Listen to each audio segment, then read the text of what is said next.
Bueno, vamos a seguir conversando, tal como lo hemos venido haciendo en los encuentros de la primera unidad. ¿Todo bien? ¿Me escuchan bien? ¿Todo en orden? Perfecto. Bueno, muy bien.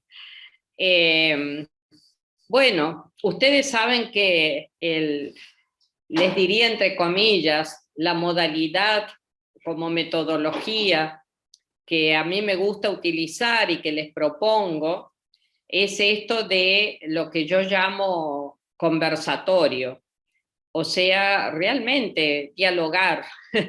Es lo que más me gusta hacer cuando las clases son presenciales y ahora que son virtuales, también es lo que me parece la mejor manera de aprovechar este tiempo que podemos compartir, esto que estamos llamando encuentros sincrónicos.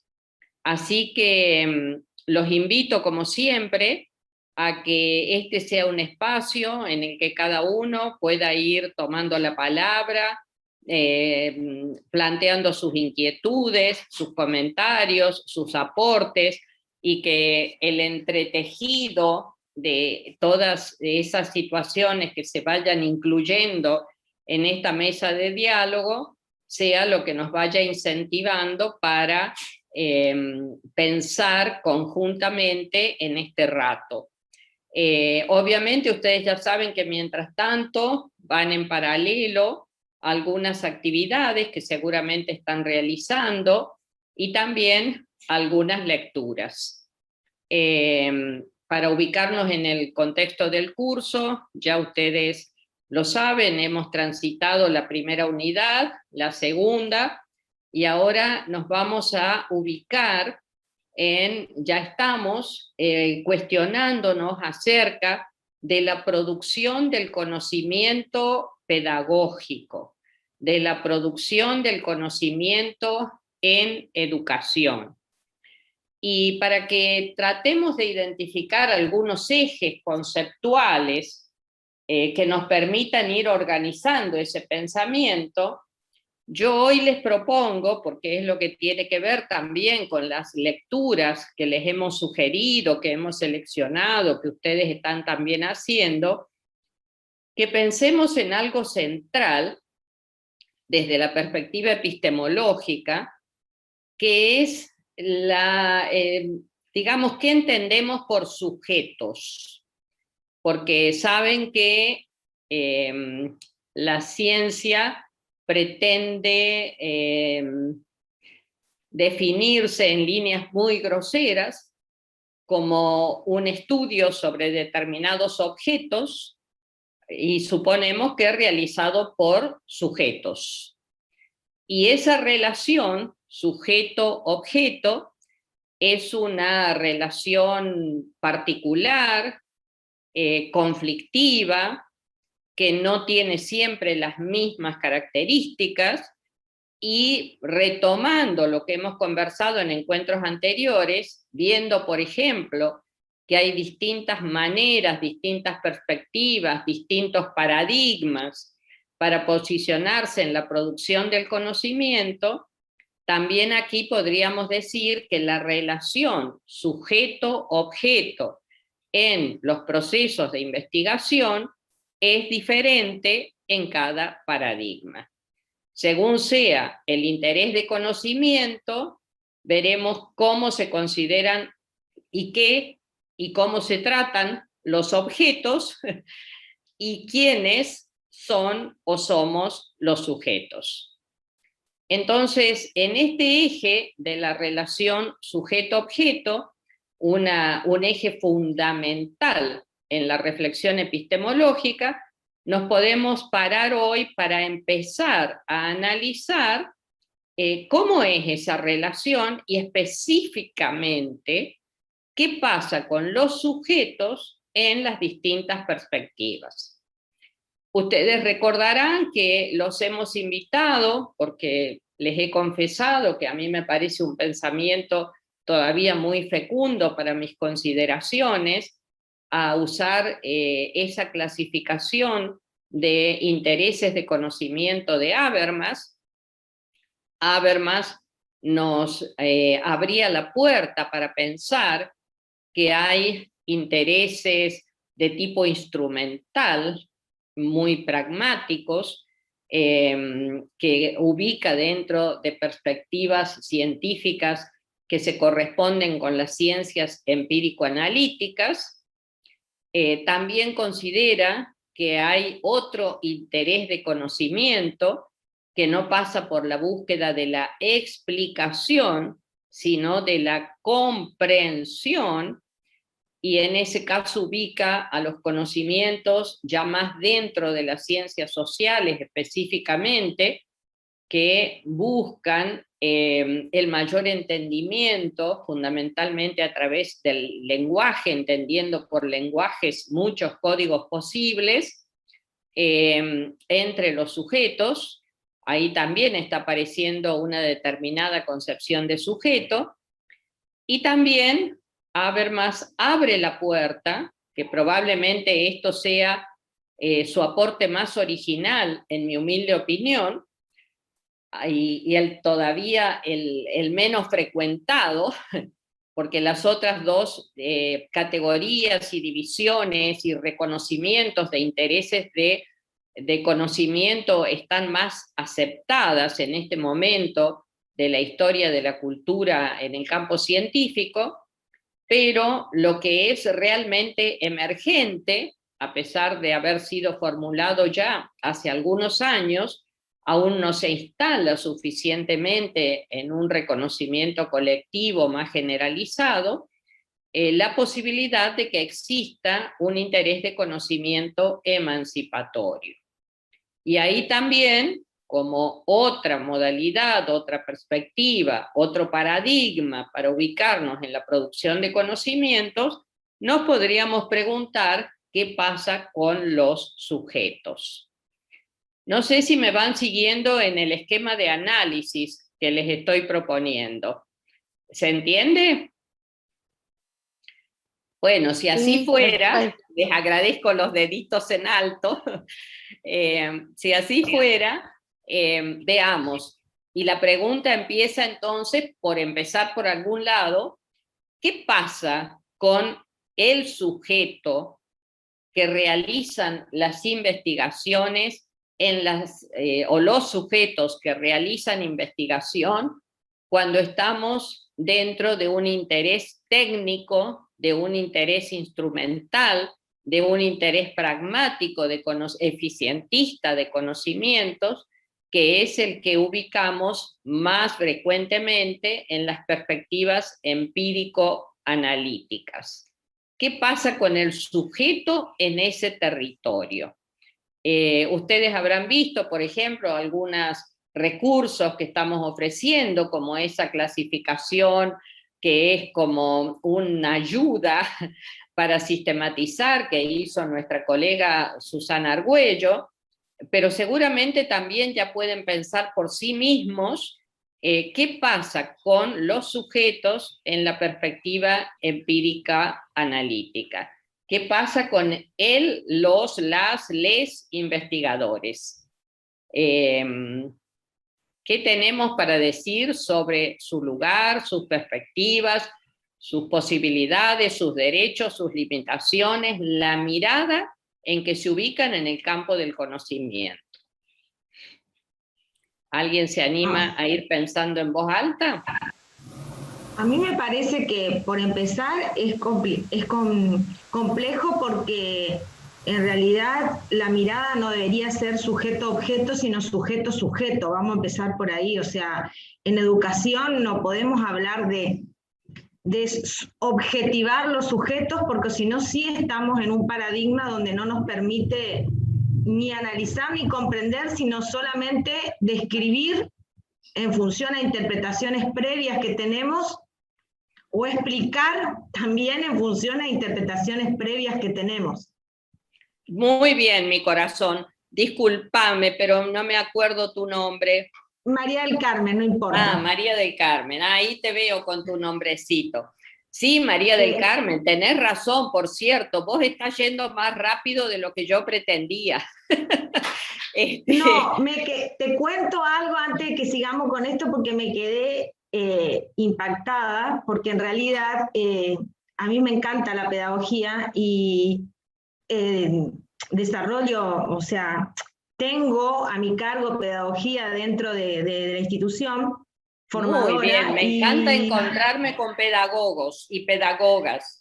y cuando yo quería, y me quedé con un conversatorio tuyo que escuché del año pasado en Misiones, donde hablas de justamente la recuperación de la pedagogía, de resucitarla, y me quedé pensando en esto de lo que se vino después y que se llamó Ciencias de la Educación, y me remití a mis años de elegir la carrera, de que no había pedagogía acá en Resistencia, y que en realidad me metí a estudiar Ciencia de la Educación porque no había una carrera de pedagogía acá en Resistencia. Pero siempre me apasionó más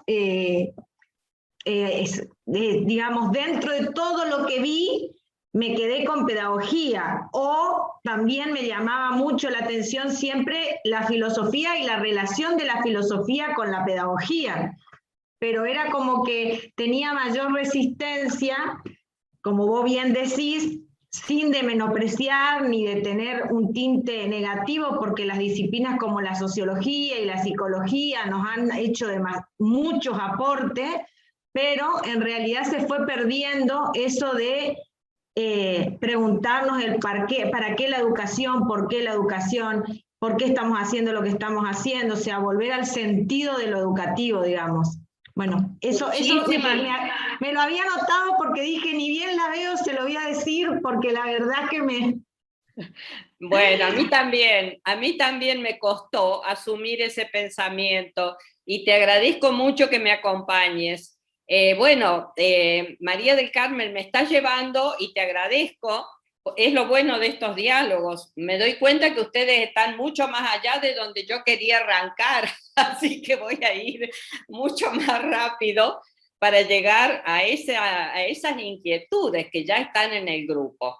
Entonces, respondo muy cortitito porque ya debe ser obvio para ustedes.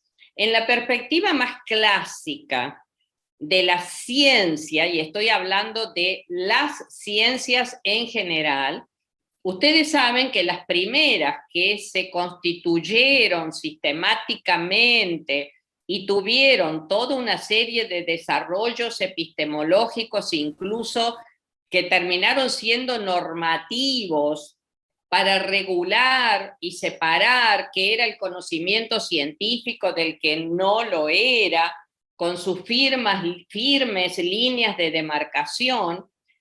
Todo ese campo muy marcado históricamente desde el siglo XVI y hasta ahora. Ya vimos que más o menos esa perspectiva había nacido con la modernidad, no me voy a detener para seguir más rápido, pero todo ese campo que corresponde a lo que fue el desarrollo y consolidación de las ciencias que Habermas llama empírico-analíticas, corresponde a lo que nosotros también podemos asimilar como ciencias de la naturaleza, y a veces les decimos ciencias duras o ciencias más vinculadas con el conocimiento del mundo natural. En todo ese desarrollo, estoy hablando de los siglos XVI, XVII, XVIII y hasta fines del XVIII, no apareció nada que se pudiera asimilar o llamar o acercar a lo que podríamos considerar hoy como ciencias sociales. O sea, la cultura estaba centrada en el análisis, la manipulación, la explicación, la predicción, la utilización del conocimiento para trabajar en el ámbito de lo natural. ¿Me siguen hasta acá? Entonces, en esas ciencias empírico-analíticas, sí, habían prescripciones epistemológicas, incluso claramente marcadas, acerca de qué era el objeto y qué pasaba con los sujetos. Y para decirlo en muy poquititas palabras, porque me van a entender, esto es demasiado conocido, hemos sido todos y seguimos siendo socializados en este paradigma, el objeto es algo que se escinde del sujeto, está afuera Cuando yo estudio, no sé, una especie animal, una planta, un astro, algo de eso, no estoy involucrada como persona que está en esa escena de estudio, y es más, se supone y se prescribe que tratemos de borrarnos con una goma, para decirlo groseramente. O sea, la indicación epistemológica es que no aparezcamos con nuestra subjetividad.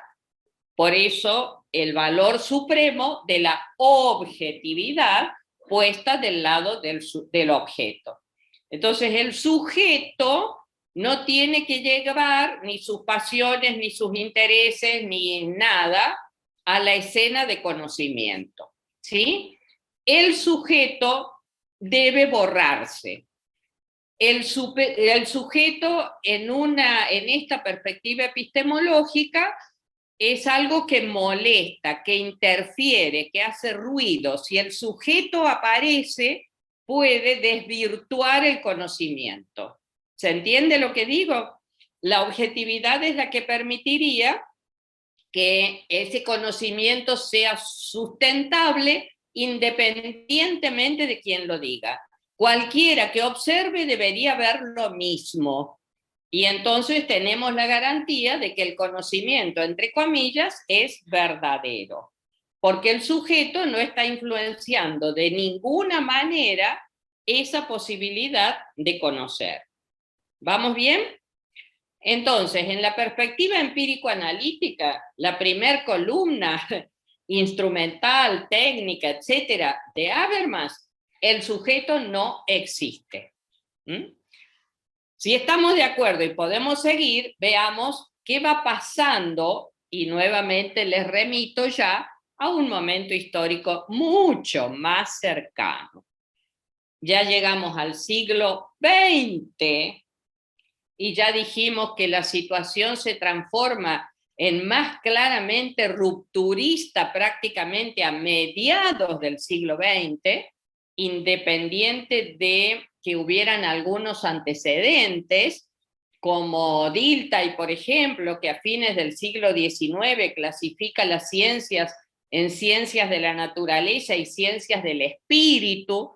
Al menos se da cuenta que habría la necesidad de un conocimiento diferente, pero no termina por consagrarse como una perspectiva que lleve a muchos investigadores a adherirse, y seguimos así prácticamente hasta mediados del siglo XX, en que se produce un resquebrajamiento de esta hegemonía del positivismo, del racionalismo, del empirismo, del antisubjetivismo, del objetivismo cada vez más acendrado como preocupación, y empieza esa ruptura a permitir la emergencia de lo que hoy consideramos ciencias sociales, que tienen otro objeto, que abren la posibilidad en nuestra cultura a que empecemos a preocuparnos por conocernos a nosotros mismos, a las personas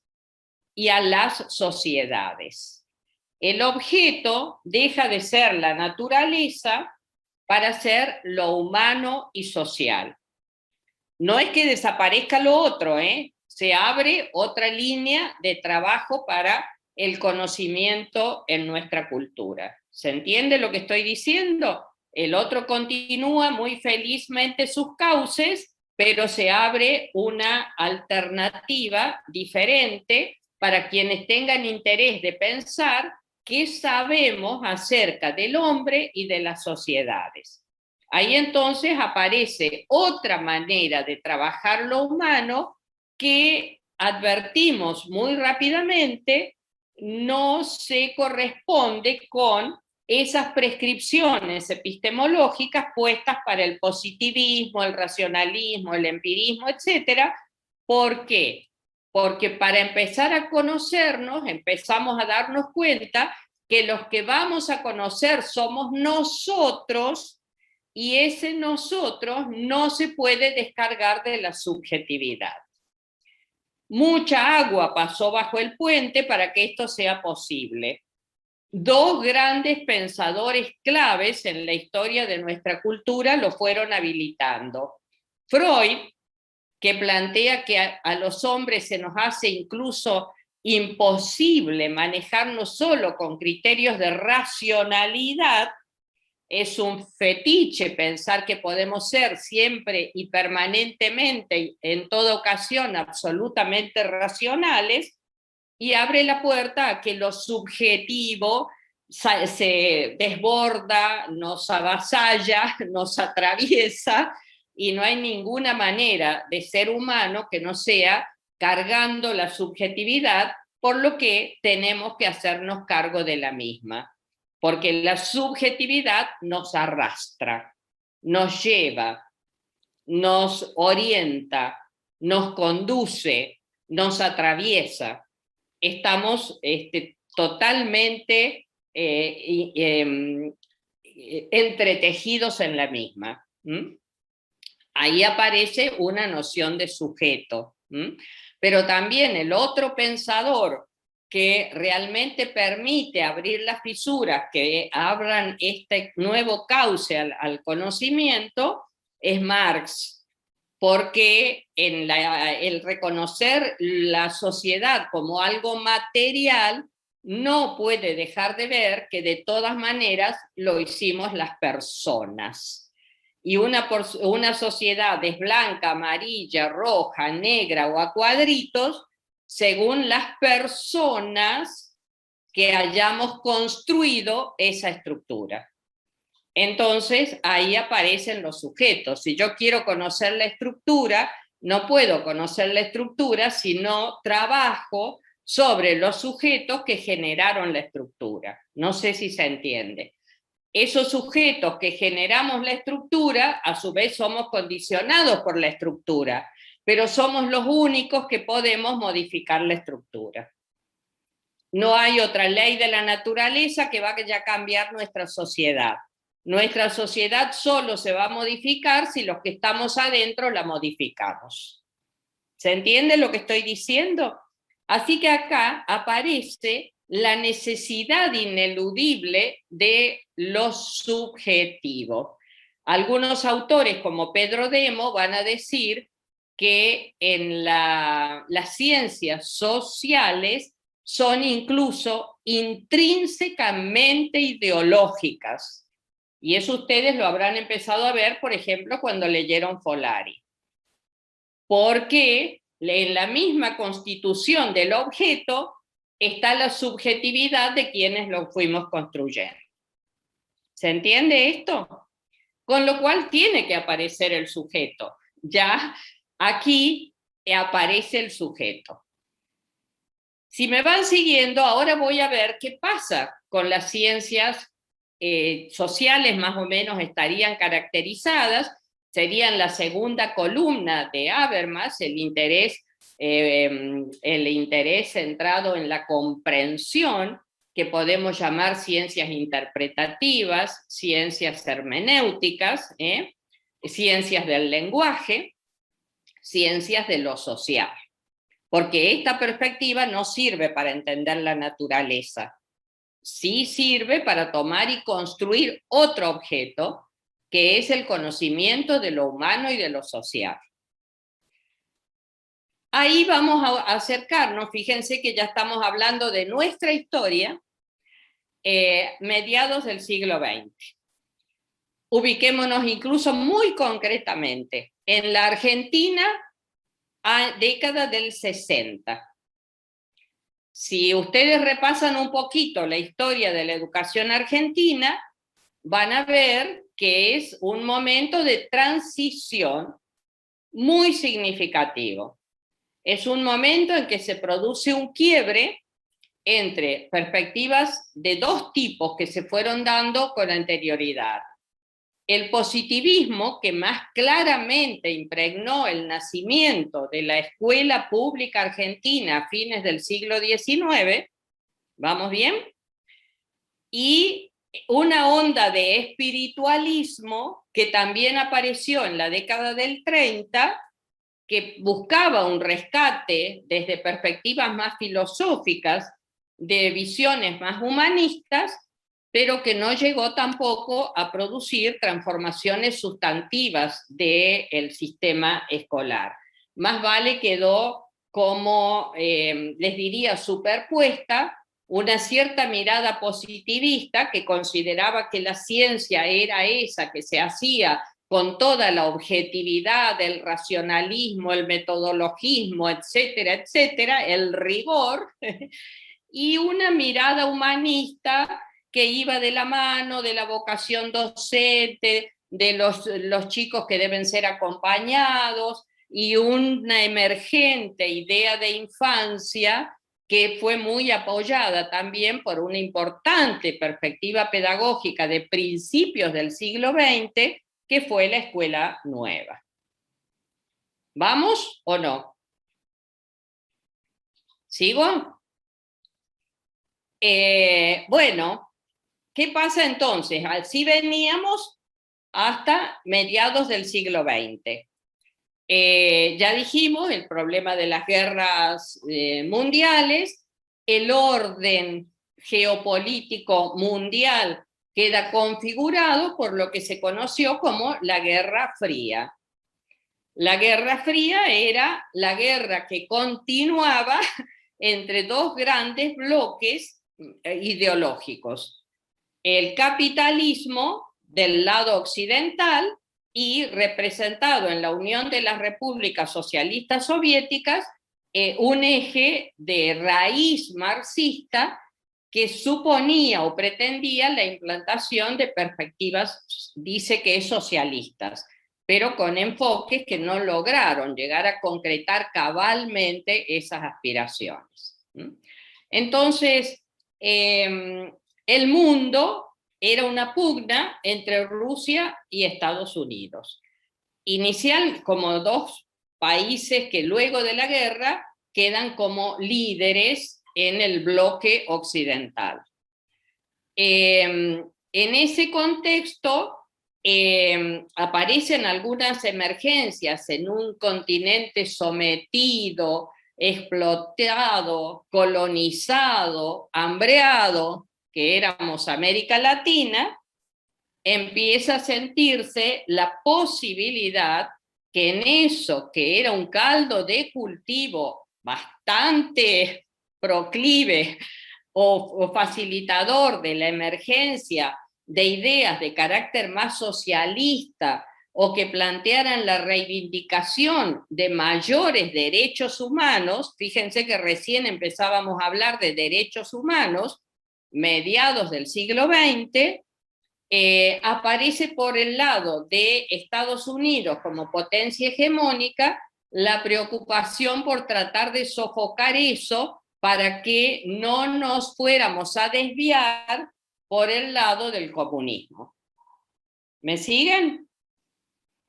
Y entonces, en esa lucha, que es muy importante porque configura ideologías, políticas, bueno, muchas de las cosas que nos fueron pasando en nuestra historia, América Latina es zona de disputa de ambas perspectivas, con la posibilidad, por ejemplo, con la Revolución Cubana, 1959, de que ese foco se extendiera en América Latina.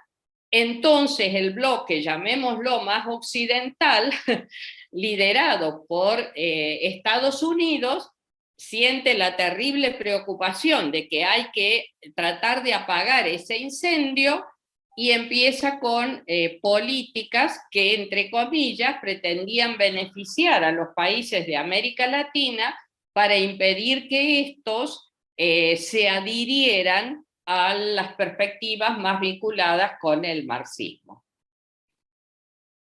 Ahí aparece la Alianza para el Progreso.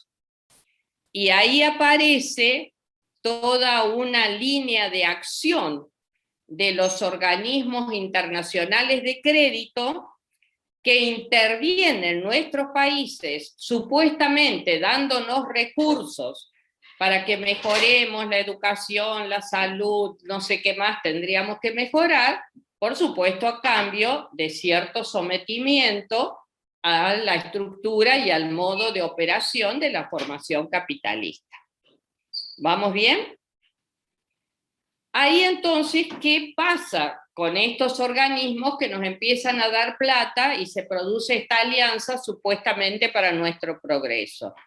Y pasa que ponen algunas condiciones, como sabemos, eso lo hemos aprendido, digamos, en Misiones por nuestro cuero, que hay una serie de condicionantes para que ese dinero se use de determinadas maneras. Y sobre todo, para que la orientación del pensamiento de nuestros países siga determinados cauces, determinados carriles.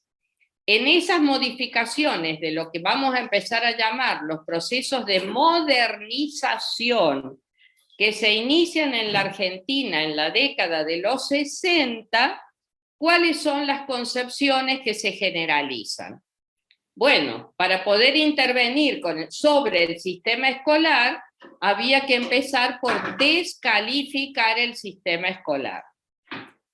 Señores, la Argentina, que había sido productora de gente hasta premios Nobel que hemos tenido, en el mundo eran reconocidos los argentinos que salían por sus capacidades intelectuales y su excelente formación académica, empezó a ser una escuela que no servía para nada.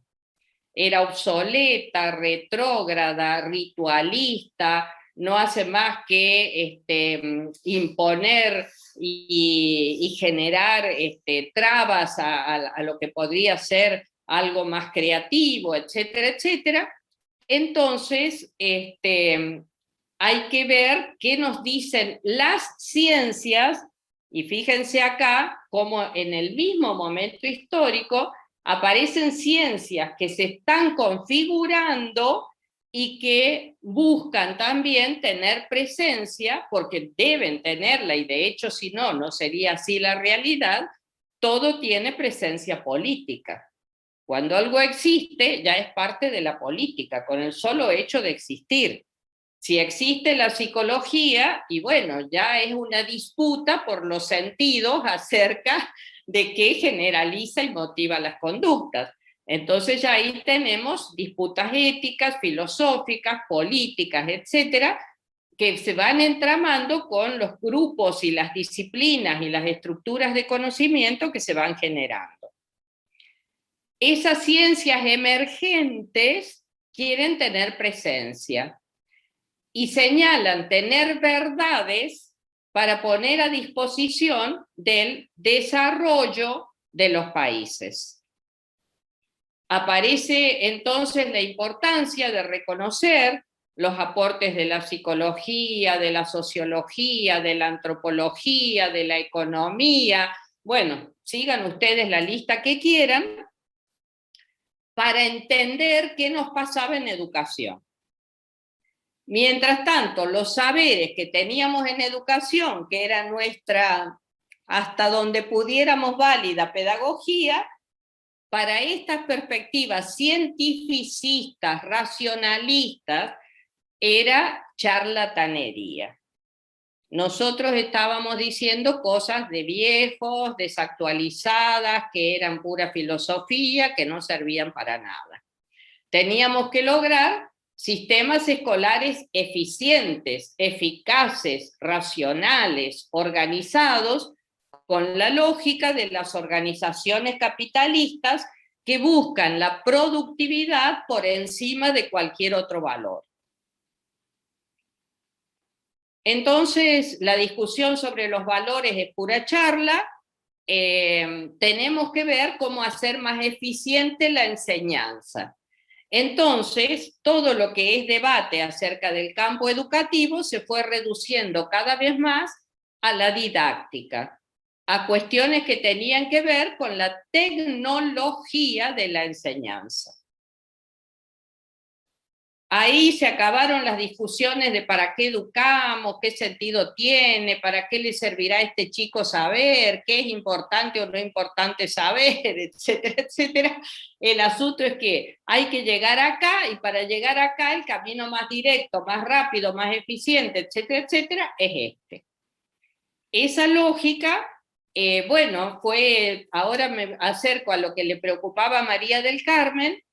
Estamos en un proceso en que se descalifica la pedagogía a partir de los planes incluso de formación docente que se empieza a dar en el tercer nivel, ya salen de las escuelas normales, año 71, para empezar a darse en el nivel superior la formación docente. Ya en esos planes desaparece la pedagogía.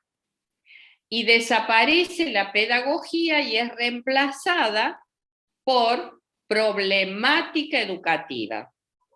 O sea, la educación como problema, no como alternativa. Yo entré trabajando, perdón, en introducción a la problemática educativa. Claro. Después se recuperó otra vez en los planes de estudio la pedagogía, pero en realidad cuando entré a trabajar, después que me recibí, era introducción a la problemática educativa, sí señor. Exactamente. Bueno, eso prácticamente permanece hasta hoy.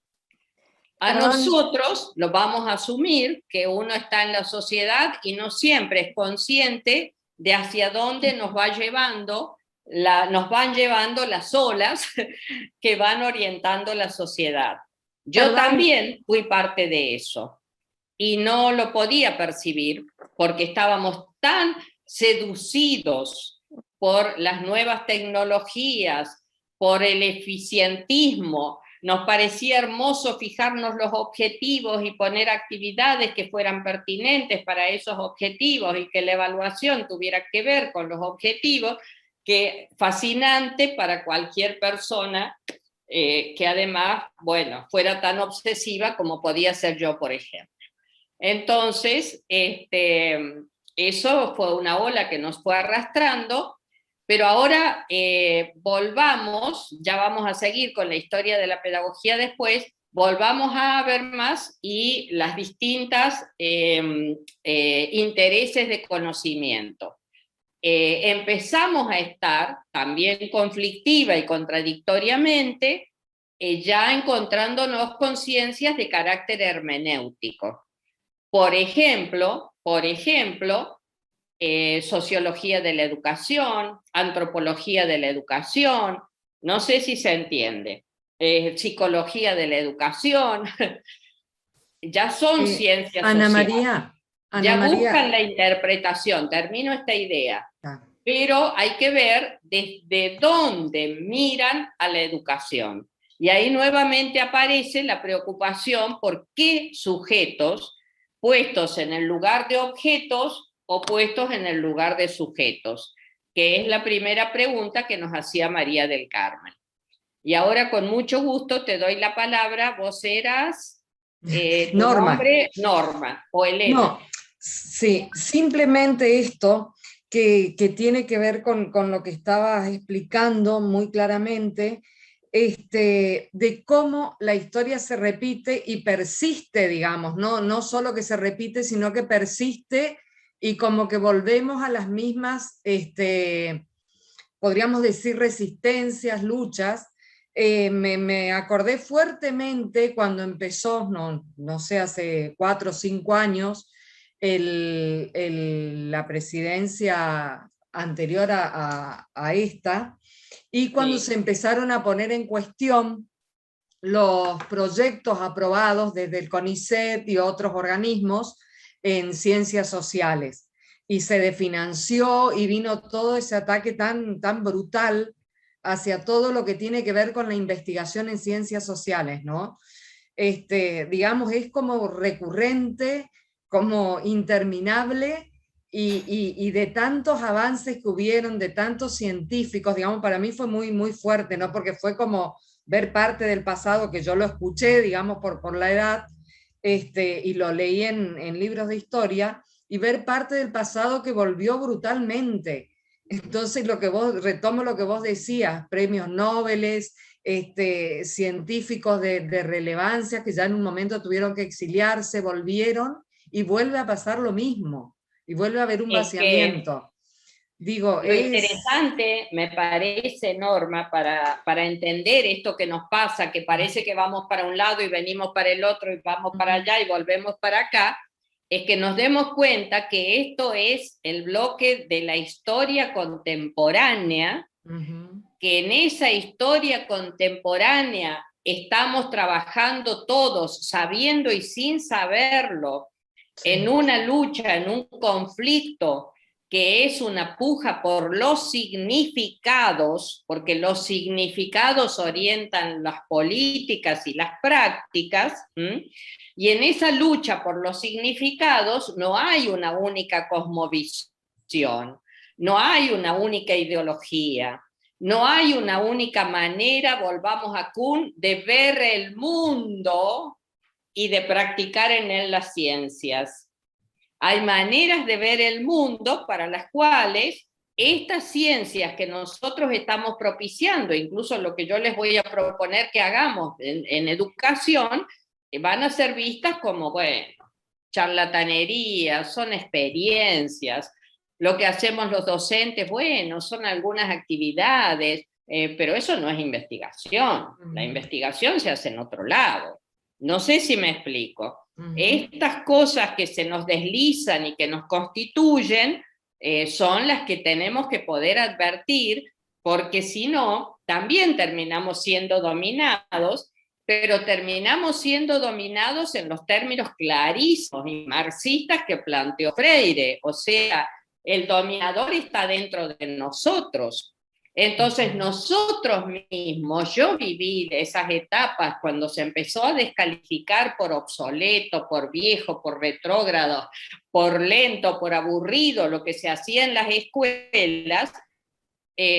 Nosotros, los mismos docentes, decíamos a los dice que especialistas que venían de otros campos científicos, dígame qué hacer, cómo se hace, cuál es el camino, cuál es la receta. No sé si se entiende. Sí. Con lo cual se produce un fenómeno que es el que el sujeto que estaba construyendo el hecho, la acción, la práctica educativa, es despojado de su condición intelectual, que pasa a ser asumida por otro estamento, lo de los analistas simbólicos, que somos los universitarios que hemos terminado estudios y que desde afuera podemos ir a la escuela para decirle a la escuela lo que le pasa y decirle a la escuela lo que debería hacer. ¿Se entiende? Ana María, sí.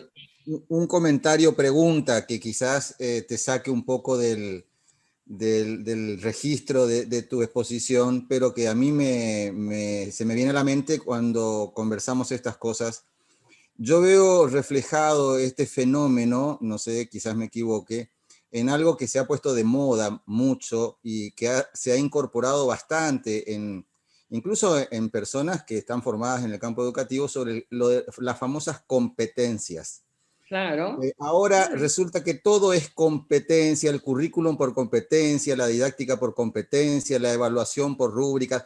Y yo no digo que eso no tenga un componente de aplicación adecuado, pero cuando yo quiero explicar toda la formación a través del concepto de competencia, sabiendo incluso cómo surgió y dónde surgió y para qué surgió, me parece que estamos incorporando como si fuesen modas, como si fuesen cantos de sirenas que vienen con un grado de legitimidad, ya con una especie de tarjeta, ¿no?, bastante lúcida, y se nos mete en nuestros sistemas con una especie de esto que vos decías, ¿no?, del eficientismo y de conducir la formación hacia intereses que no son propiamente los de la educación. Y yo creo que nos resistimos poco a esas cosas. Nosotros que estamos de este lado de la trinchera y supuestamente combatiendo, ¿no? Tenemos debilidades. No sé qué opinas. Me parece maravilloso, pero yo te invito, antes que digamos, porque nos va a salir fácil decir si es bueno o malo, si está bien o está mal, esas dicotomías medio de orden moral parece que son las que se instalan muy rápidamente. Yo te invito que antes de decir si esa perspectiva es buena o mala, la tratemos de ubicar y pensar dentro de lo que Habermas nos dice sobre intereses de conocimiento. El interés de conocimiento que está detrás de eso, ¿a cuál de los tres intereses que Habermas postula pertenece? ¿Es un interés técnico? ¿Es un interés interpretativo? ¿Es un interés emancipatorio? ¿En cuál de esas tres perspectivas de intereses de conocimiento se ubicaría, por ejemplo, la preocupación por las competencias o antes la preocupación por la eficiencia, como Gimeno Sacristán llamaba a la pedagogía por objetivos? Es un interés técnico. Es un interés técnico. Ahora, y me toca, por eso lo digo, porque en realidad estoy luchando, porque yo lo manifesté desde el primer día en el seminario, que en realidad yo trabajo en la Universidad Tecnológica, por lo tanto, los ingenieros están trabajando en esta línea. Y hoy he recibido los estándares de acreditación de carrera en función a esos intereses. Ahora, ahí es donde se mezcla las cuestiones que tienen que ver con el conocimiento y con lo político, porque de alguna manera en este conjunto de intereses, vamos a hablar del campo de las ingenierías, hay distintas miradas políticas y sin embargo se ponen de acuerdo para llevar adelante estas cuestiones que después los que de alguna manera somos los educadores o los pedagogos, nos cuesta mucho desandar, porque en realidad para estas cuestiones se ponen en conjunto todas las líneas políticas a defender una cuestión que no saben ni de dónde viene, porque la verdad es que yo creo que no se ponen a mirar de dónde vienen. Sí, tenés razón, porque el interés técnico, entre otras cosas, aparte de negar los sujetos, niega la historia. Entonces, se borra el pasado, se borran las trayectorias, se borran los intereses y las luchas, todo nace de un repollo y lo que lo legitima es la actualidad. Esto es válido porque es lo actual. Porque el día de ayer salió uno que lo dijo, entonces vale más que toda la historia de la cultura. No sé si se entiende. Sí. Todas estas cosas, fíjense cómo van entramadas, ya te doy la palabra, esta negación del sujeto, negación de los valores, negación de la historia, el presente y el futuro como una cuestión ineludible, o sea, no es que podemos construir otros futuros. El futuro es la profundización de esto que estamos haciendo en el presente. No hay otro camino posible. Entonces, todo esto que configura cosmovisiones se instalan en el mundo de los significados y de la cultura con mucha fuerza de impregnación. Tantas que nos convencen a todos. Y por eso después sale lo que muy claramente reconocemos como hegemonía. O sea, todas las fuerzas están alineadas en el mismo sentido. Parece que no hubieran pensamientos alternativos. Corazón, te doy la palabra, ya vuelvo. Que a mí me parece que se puede pensar desde la lógica de la misma, yo pienso desde la contradicción misma, de que ahora nosotros estamos reivindicando las singularidades y las particularidades, pero a la hora de formar sujetos, porque lo veo desde lo que implica la formación inicial en docentes, los encasillamos todos en competencias para que salgan todos iguales, y le quitamos la posibilidad de experimentar a partir de su propia vivencia, se le quita el poder de historia al sujeto. Hermoso, el objeto.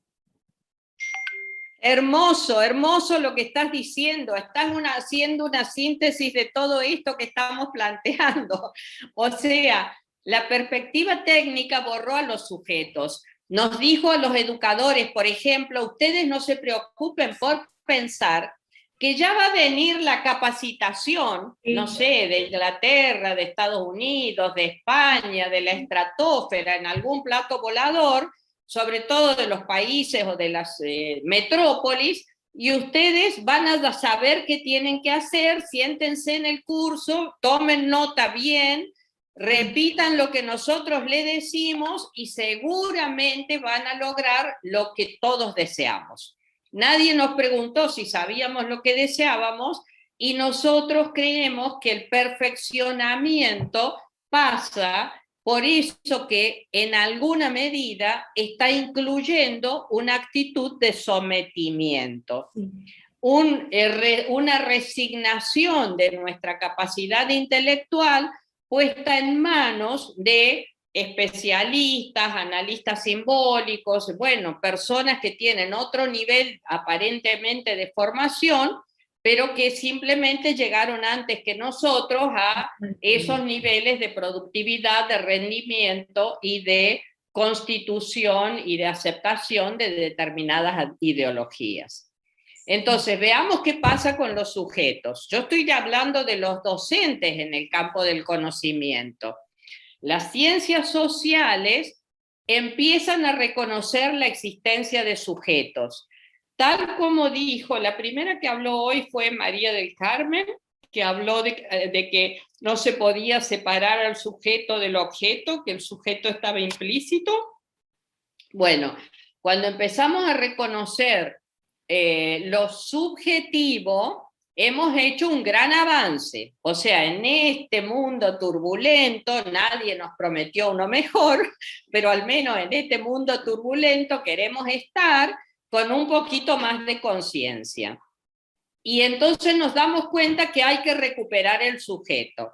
Veamos cómo llegan las ciencias sociales, borrando la obsoleta pedagogía al sistema educacional. Llegan desde una actitud de enseñantes. Nosotros no sabíamos, y la sociología nos va a decir cómo, la didáctica nos va a decir cómo, la antropología nos va a decir cómo. Entonces, ¿qué pasa con el conocimiento? ¿Quiénes son los productores de ese conocimiento calificado? Sigo avanzando. Y lo que sería la investigación, entre comillas, académica. Los sujetos somos los docentes. Ya se reconoce que por algo hacemos lo que hacemos y que no pueden producir saberes si no nos preguntan a nosotros. Pero a nosotros nos van a preguntar, pero para que lo interprete otro especialista a aquello que nosotros hacemos. ¿Se entiende lo que estoy diciendo? Sí. Nosotros vamos a ser primero observados, termino la idea, en una perspectiva mucho más clásica de antropología. Somos los otros, somos los nativos, somos los extraños. La antropología también está empezando, por suerte, a ir superándose y a darse cuenta que no puede producir saberes si esos extraños no le decimos qué es lo que hacemos y por qué lo hacemos. Entonces ya habría un mínimo de apertura a que, bueno, tenemos que escuchar a la gente. Muy bien, la perspectiva del nativo aparece, nosotros somos los nativos. Pero quien va a decir qué es lo que está pasando, porque tiene la capacidad de interpretar, ojo, supuestamente legitimada porque tiene la teoría, es ese especialista, observador externo, que va a analizar nuestros sistemas de acción, de prácticas, de pensamiento, para verlos a la luz de su propio corpus teórico-científico. ¿Se entiende o no? ¿Vos querías hablar? ¿Quién quería hablar, chicas? Perdone. Yo. Sí. Se sigue manteniendo la misma lógica. Aparece la figura del sujeto, ¿no? Pero se sigue manteniendo esta misma lógica de el investigador alejado de ese objeto de conocimiento que ahora pasa a ser sujeto, Ese sujeto que podríamos pensar, por ejemplo, en investigación educativa, alguien que va al campo en las escuelas, ¿no? Esos sujetos esperando, digamos, a alguien la de salvación, afuera, la redención. Exactamente, y es algo que sucede mucho, por ejemplo, yo soy psicopedagoga y a los psicopedagogos nos suele pasar eso cuando vamos a las escuelas. El que nos miren, en primer lugar, como personas extrañas, ¿no? Pero también con un sentido también de rechazo, ¿no? Porque este de afuera me va a venir a decir lo que tengo que hacer, pero lo más peligroso es que esta misma lógica muchas veces se sigue manteniendo en la formación inicial. Totalmente, Entonces, porque hay una actitud ambivalente. Por un lado, se me ha enseñado que tengo que aceptar al otro que me viene a decir la verdad, pero también me molesta mucho esa resignación de quedar sometido ante la verdad. No sé si se entiende. Entonces, eso nos ha pasado a los psicopedagogos, a los pedagogos. Somos al mismo tiempo personas deseadas, pero personas rechazadas. Y si lo ponemos en una clave comprensiva, y hay razones para entender el rechazo. Les propongo que recuperemos algo de lo que seguramente ustedes estuvieron leyendo. Les sugería un texto de José Contreras, ese de El sentido educativo de la investigación. Fíjense que en ese texto, para que sea más fácil si lo tienen a mano, en la página 451, está analizando, el primer subtítulo es La división social del trabajo en educación. Y lo que está diciendo es esto que señalamos, de que somos todos sujetos, pero hay sujetos calificados para la interpretación y sujetos objetos de la interpretación. ¿Se entiende?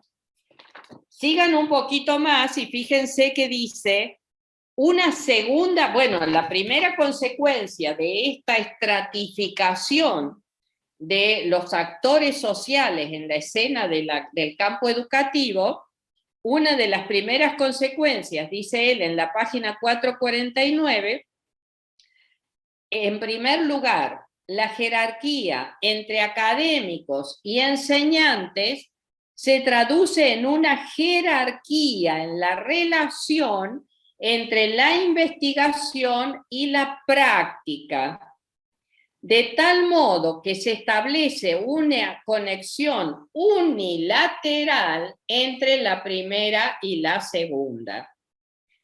En general, no ocurre que la práctica ilumine la investigación. Ocurre que se supone que la iluminación debe iluminar la práctica. Y hay una relación jerárquica entre estos dos estamentos en el plano de analizar los sujetos en el mundo del conocimiento educativo. ¿Se entiende lo que estamos diciendo?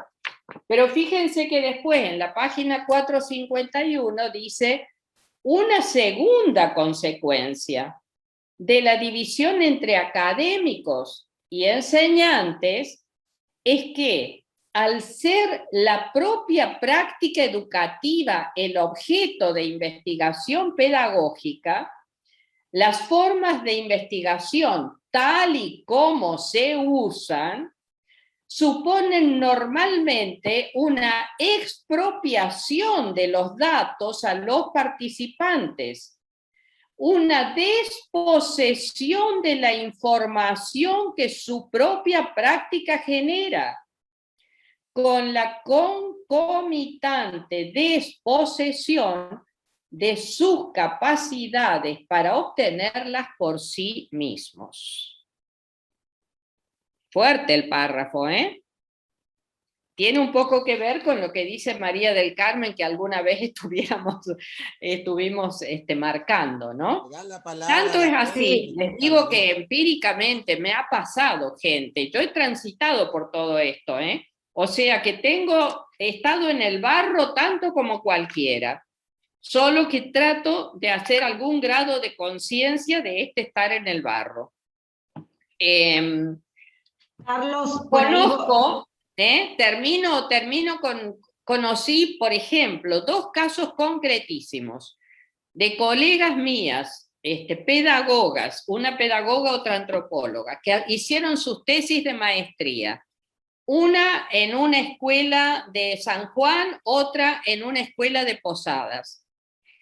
Trabajaron yendo a la escuela, haciendo la etnografía, metiéndose, tratando de entender, tratando de comprender, tratando de interpretar, pero cuando analizaron a la luz de sus propias teorías, terminaron diciendo acerca de lo que pasaba en la escuela cosas que eran absolutamente incomprensibles y hasta muy difíciles de aceptar por parte de esos colegas que habían dado el material de campo.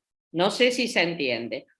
A tal punto que en ninguno de los 2 casos pudieron volver a la escuela para decir lo que habían visto. Porque la escuela las iba a sacar volando.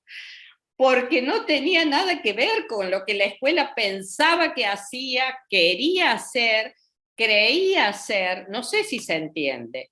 Es como 2 lógicas que se superponen. Entonces, vuelvo al tema de los sujetos. Habemos sujetus, pero habemos sujetus en distintos niveles, jugando de maneras diferenciadas por según el campo disciplinar en que la vida nos ubicó sin que ni siquiera nos diéramos cuenta, y que generan toda una situación de conflictividad en donde nuevamente hay una expropiación, nuevamente una plusvalía de saber del que se apropia el que tiene la legitimación del capital para apropiarse. La cuestión es que seguramente esas 2 conocidas o colegas tuyas, Ana María, aprobaron sus tesis con muy claro, claro, claro, sí. Las distinguió. Entonces, también es una cuestión compleja porque el tesista lo que busca es obtener el título de grado. Totalmente, y mis colegas no lo habían podido advertir, fueron con las mejores intenciones, son muy sanas personas, preciosas personas, pero bueno, es como que las ideas de una época, gente, esto es lo que me parece importante que tenemos que percibir, las ideologías nos atraviesan. Nosotros creemos que somos dueños de nuestro pensamiento y eso es muy relativo.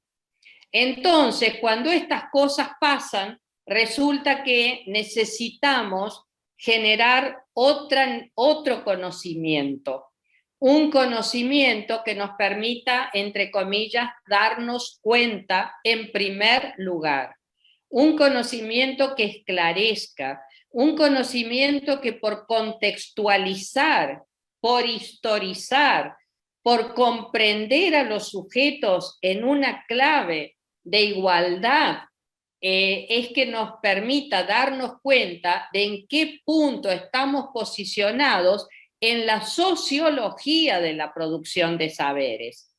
¿En qué estrato estoy?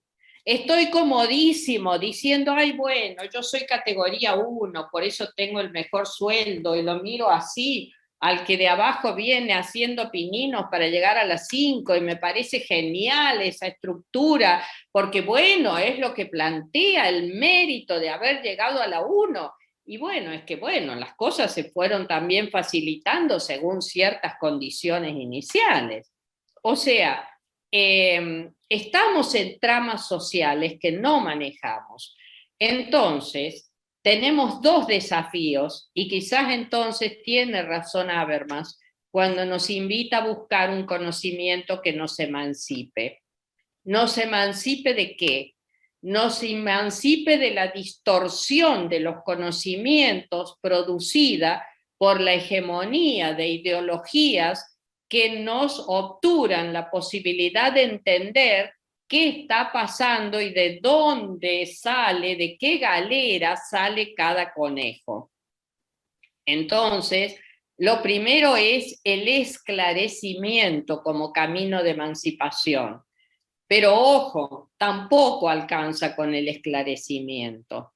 La segunda dimensión de lo emancipatorio es que realmente a partir de estar en el barro, porque no va a haber otra posibilidad, podamos nosotros empezar a tomar la palabra.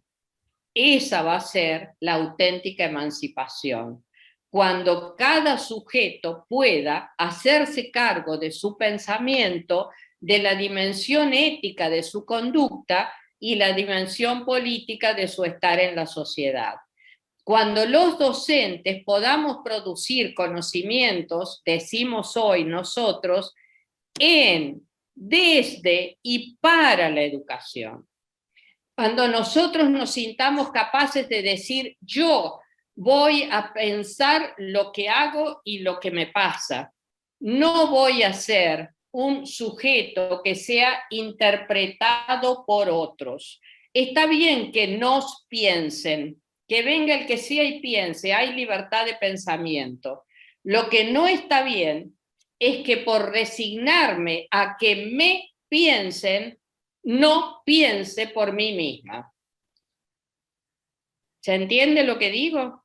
Entonces tenemos el desafío de producir un conocimiento donde los sujetos en la educación, desde la educación, con la formación que nos dieron, porque señores, la sociedad nos habilitó para ser docentes, y si no, que nos quiten el título, pero ya nos lo dieron.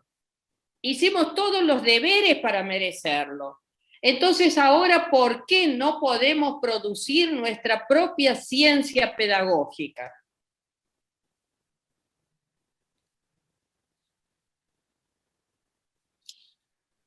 ¿Qué les parece? Yo le decía a Carlos que en realidad escuché una partecita que dijo él, le quitamos la palabra o algo así empezó. Le damos la palabra, pero le quitamos la voz. Eso.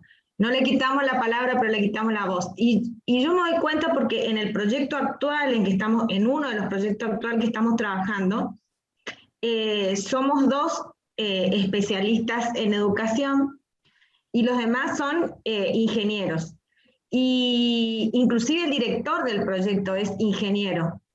Y en realidad, yo con esto que empecé a trabajar ahora, o sea, con el doctorado, con el seminario, con lo poco que empecé a ver, me empecé a replantear otra vez algunas cuestiones y veía esto justamente clarito, cómo ellos no se perciben investigadores educativos.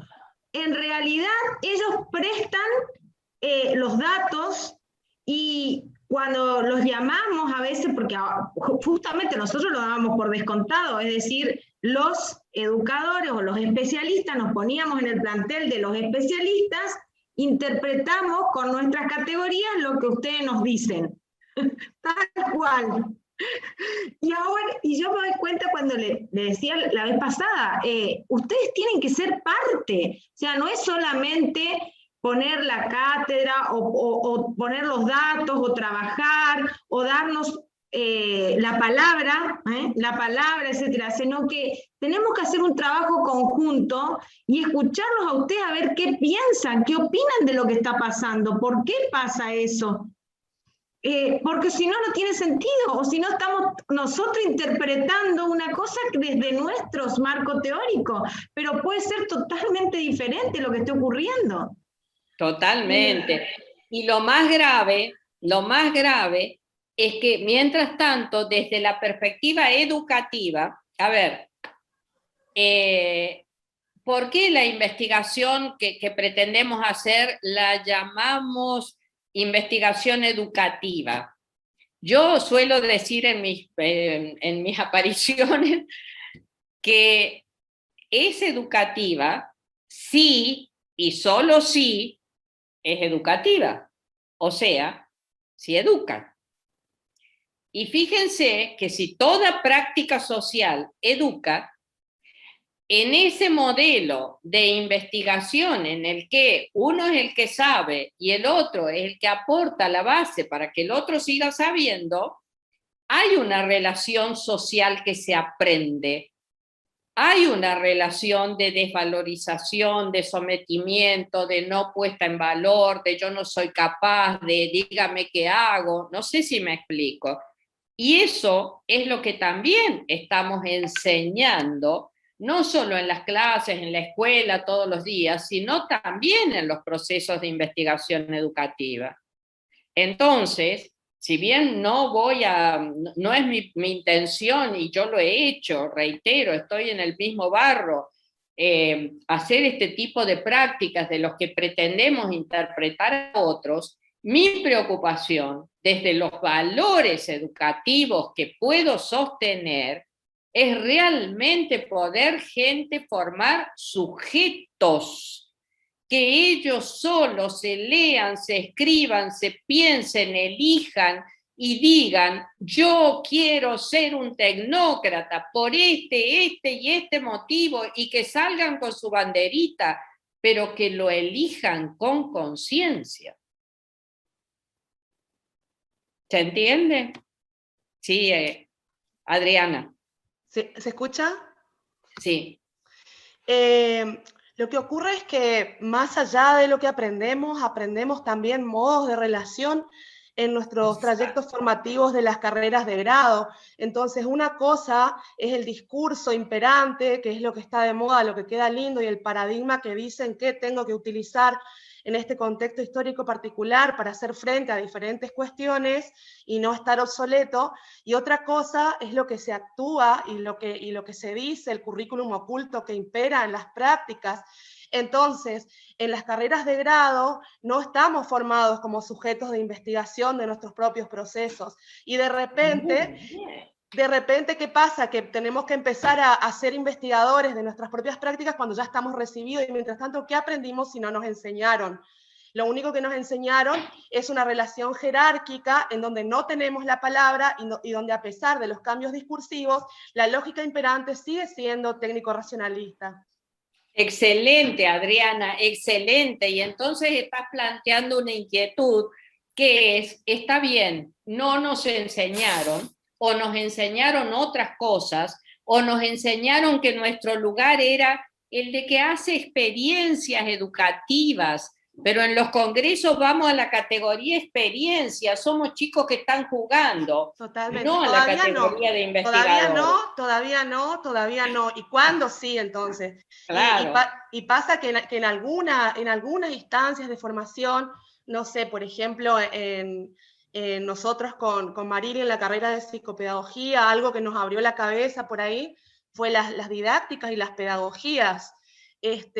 Porque todo lo otro iba por el camino técnico-racionalista, en donde como psicopedagogas teníamos que aprender que el sujeto hiperactivo era otro, pero no revisábamos en nosotros mismos el propio apuro por cumplir con el currículum y nuestra propia hiperactividad, donde hablábamos de la autoría de pensamiento, pero no en el otro, pero no nos autorizábamos a nuestra propia autoría de pensamiento. Entonces, cuando venían algunas profesoras de las pedagogías o de las didácticas y nos decían que escribamos una biografía, decíamos, pero qué ridiculez nos está pidiendo esta persona, porque no encajaba dentro de la lógica de lo que sistemáticamente se nos estaba pidiendo en la formación. Porque estamos todavía entrecruzados por estos vientos que están chocando en el espacio y van a seguir chocando, y nosotros vamos a ser parte de ese choque. Y en ese choque nos vamos a tener que hacernos cargo de hacer por nosotros a partir de lo que hicieron de nosotros. No sé si se entiende. Totalmente. Pero eso es ineludible. Así es la vida, gente. Hacen de nosotros en nuestras infancias, en nuestras historias sociales, en nuestras biografías, en nuestros desarrollos, pero en algún momento también podemos llegar a una suerte de adultez y decir, bueno, con esto que hicieron de mí, yo voy a ver qué puedo hacer ahora. Y ahí es donde tenemos que cambiar nuestro lugar como sujetos, esa es mi invitación, para empezar a explorar, para empezar a ensayar, no para pretender tener verdades, no para competir, no para nada de eso, sino para hacer y quizás empezar a recuperar ese espacio del conocimiento pedagógico construido desde el interior de las mismas escenas educativas, en las cuales nosotros podamos mirarnos críticamente sin esperar a que necesariamente la mirada crítica sea ejercida por otros.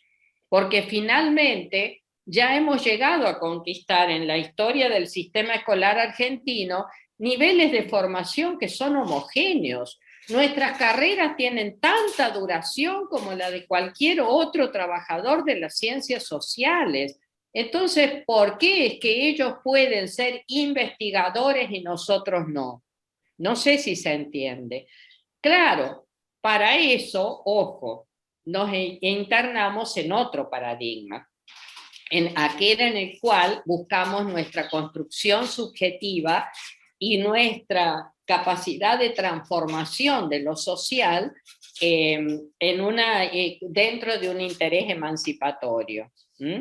Y eso implica que también nos animemos a pensar que no pueden ser las mismas metodologías. Recordemos a Folari, no hay un método, no pueden ser las mismas técnicas, las mismas maneras de presentar los resultados, las mismas lógicas. Tenemos que ensayar nosotros, abrir nuestros pensamientos y nuestras prácticas, producir desde el punto de vista de la diversidad, de la diferencia, de la pertinencia, de lo que es nuestro deseo, de lo que nos parece bueno, y ahí empezar a construir en ese universo de nuevos saberes que puedan resultar, cuáles pueden ser los caminos para reorientar nuestra propia disciplina pedagógica en un territorio en que nosotros mismos seamos constructores de la misma.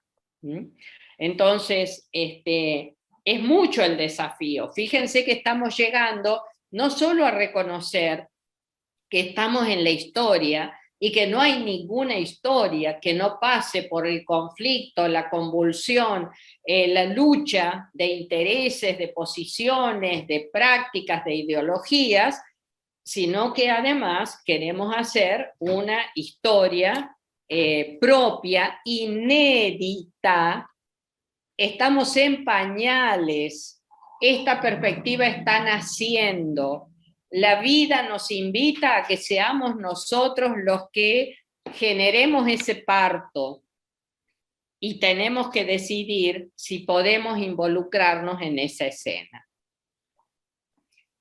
Hablamos de los sujetos. ¿Está más o menos claro esto del lugar de los sujetos? ¿Puedo pasar a otra cosa o quiere alguien hacer algún otro comentario para detenernos un poquito más? Profesora, sí. Mi nombre es Viviana Viviana, sí, ahora te veo. Yo en realidad vengo de la historia, soy profesora de historia, soy directora de un profesorado de nivel superior no universitario, pero soy una apasionada de la pedagogía. Cuando descubrí la pedagogía, empecé a hacer todas mis especialidades en ese área. Y tengo, hace 21 años, estoy a cargo de lo que sería la parte práctica que en los profesorados anteriores estaba en tercero y cuarto. Cuando empezamos a partir de la Ley Federal de Educación, con todas las problemáticas, la materia aparece la primera práctica en tercer año y se llamaba Práctica y Reflexión, el aula como ámbito de la enseñanza y el aprendizaje. Y yo escribí mi trabajo de la especialización en docencia universitaria precisamente sobre eso, porque a mí yo decía, ¿cómo enseñar algo que yo no sabía? Yo me formé dentro de un paradigma totalmente, como decíamos, empírico, positivista, de las ciencias duras, por más que era una ciencia social, y recibimos ayuda de la doctora Cristina Alonso de la UNE, que vino y nos daba talleres, y yo realmente ahí me enamoré de la pedagogía. Y comencé a estudiar, y tenía después en cuarto, memoria profesional se llamaba. Y hacíamos todo esto que recién la compañera decía, la colega.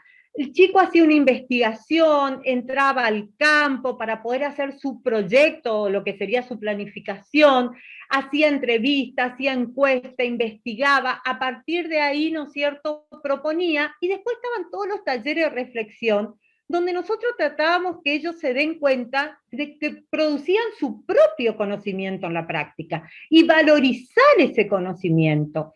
Me llevó años. Y así como me llevó años, en el 2015 me bajaron de un plumazo, profesora, cuando cambian los planes de estudio y volvemos a este modelo otra vez tecnicista, en el cual la práctica tiene la mayor carga horaria, pero vamos a las competencias, evaluar al alumno por una rúbrica. Yo estaba acostumbrada a hacer los registros, registraba, aprendí a escribir rapidísimo, 10 hojas donde analizábamos parte por parte, mirábamos su práctica, cómo fue, por qué fue, qué incidentes críticos aparecieron. Todo eso se borró. Y es lo que a mí realmente me cuesta muchísimo. Yo soy, en ese sentido, soy contestataria, no puedo volver atrás.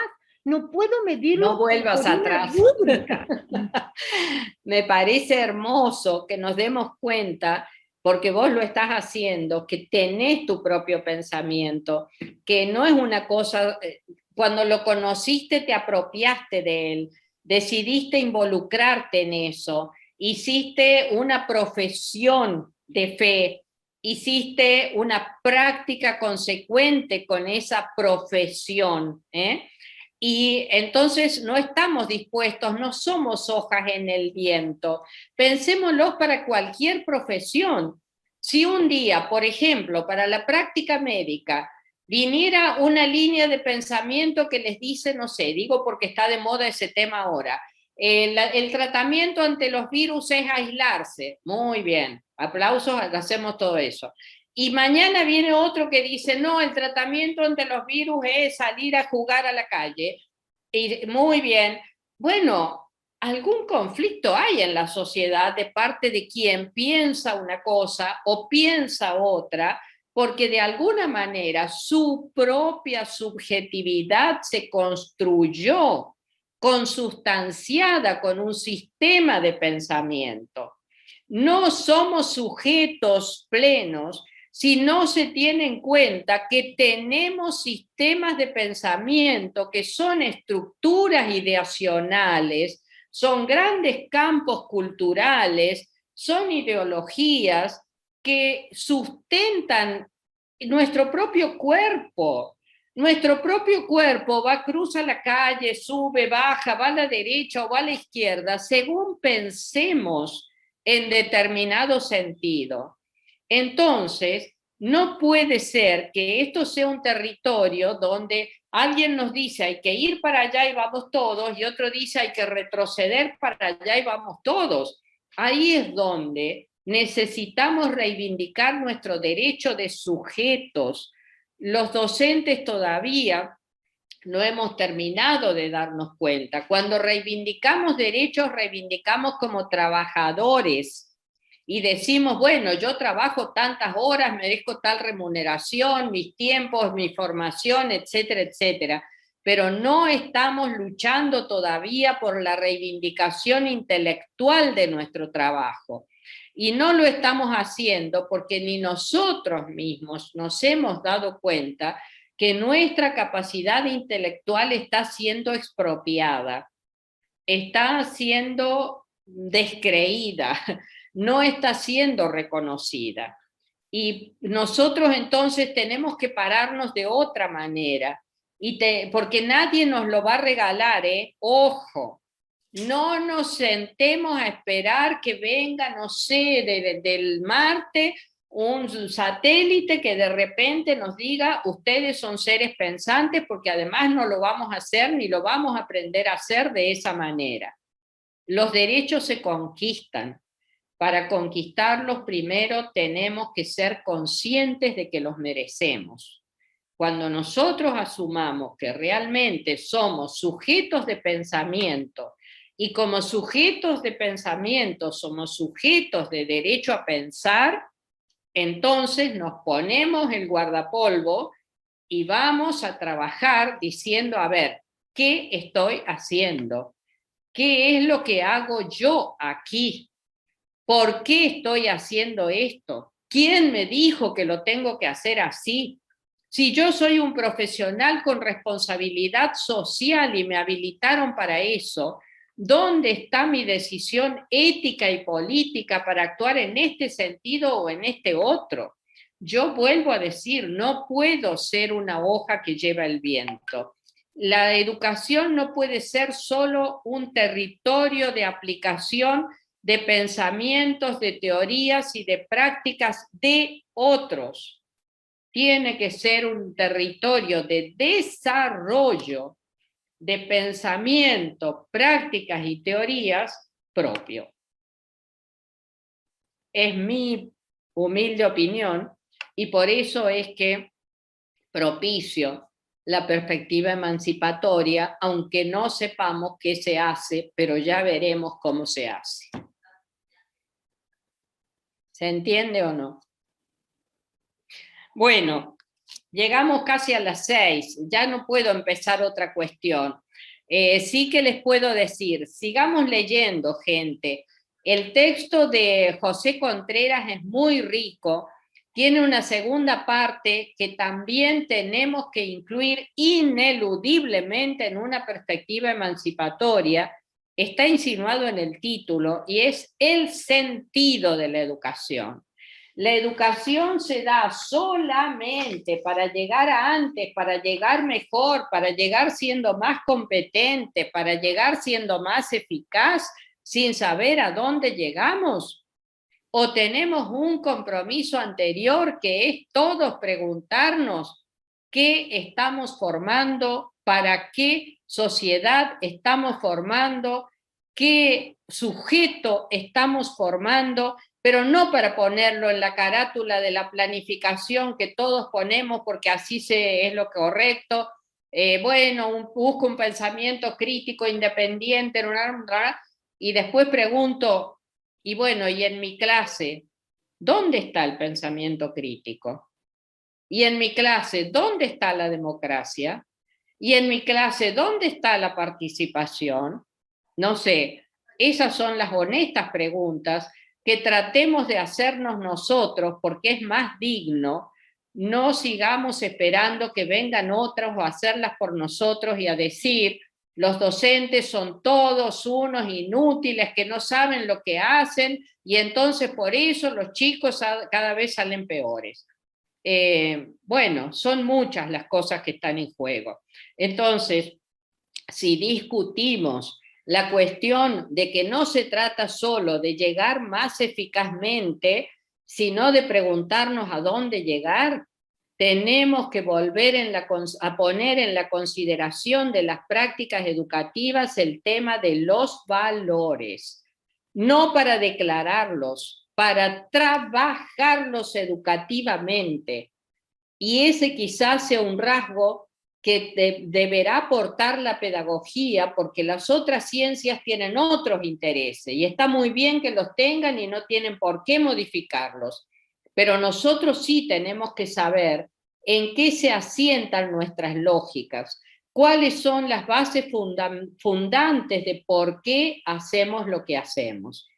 Entonces tenemos que tener un reconocimiento del campo de los valores en las prácticas, no de los valores como declaración. Tenemos que tener un reconocimiento de las teorías pedagógicas, gente. ¿Cuáles son los saberes pedagógicos que nosotros ponemos en juego, que vos ponés en juego, Viviana, cuando les pedís a una estudiante en un grupo que analice un estudiante una situación crítica, no sé cómo eran lo que vos decías? Bueno, ahí hay saberes de fundamentos de la práctica educativa que tenemos que saber si queremos seguir con ellos o no. Y si queremos seguir con ellos, tenemos que reivindicar el derecho a seguir con ellos. Reitero, de la misma manera que para formar rápidamente, en 2 meses, una persona que apile ladrillos, me parece perfecto que la perspectiva sea técnica y el señor en 2 meses aprenda a apilar ladrillos. Pero tenemos que preguntarnos, toda la sociedad y todos los sujetos, y cuáles son los derechos que todos tenemos, aparte de saber apilar ladrillos. No tendríamos que preguntarnos de dónde salen los ladrillos, para quién ponemos los ladrillos, no sé si se entiende. Y esto implica, sí, y nos tenemos que hacer cargo, no de mala manera, no vamos a salir con ninguna forma de violencia contra nadie, pero sí significa hacernos cargo de una situación de subversión de situaciones instituidas. Nuestro desafío es crear nuevas instituciones y no vamos a poder seguir haciendo nuevas conquistas, otros logros, otras ideas, otras sociedades con las mismas herramientas con las que se hacen lo que ya está vigente. Entonces el desafío es abrir nuestras capacidades de creación, de innovación, de desarrollo, de pensamiento y de acción. Bueno, tengo que terminar.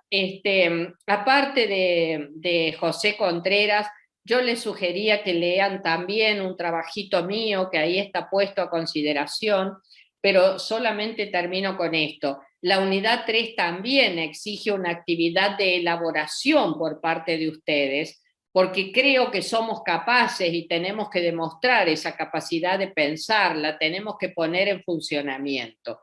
Y ahí me ofrezco yo para esta situación dialógica. Yo pongo lo que supuestamente sé sobre la mesa para que ustedes sobre eso hagan lo que quieran.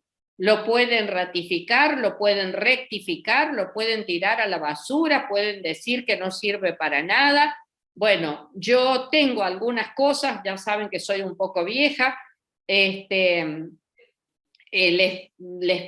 sugiero que entonces, entrando a mi página, en el conjunto de trabajos que están expuestos, que están ahí para que cualquiera los descargue, que tienen que ver con investigación educativa, elijan por lo menos uno, el que les guste más el título, lo que más los seduzca, y lo trabajen para que en el próximo encuentro, que va a ser el último conmigo, por lo menos dialoguemos entre iguales y ustedes me digan, usted dice tal cosa, pero a mí me parece tal otra.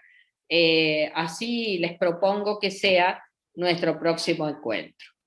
Así que muchas gracias por hoy, ha sido un placer, nos veremos el viernes. Placer. Un placer, gracias, Ana María, un placer. Un placer, un placer. Un gusto. Un placer.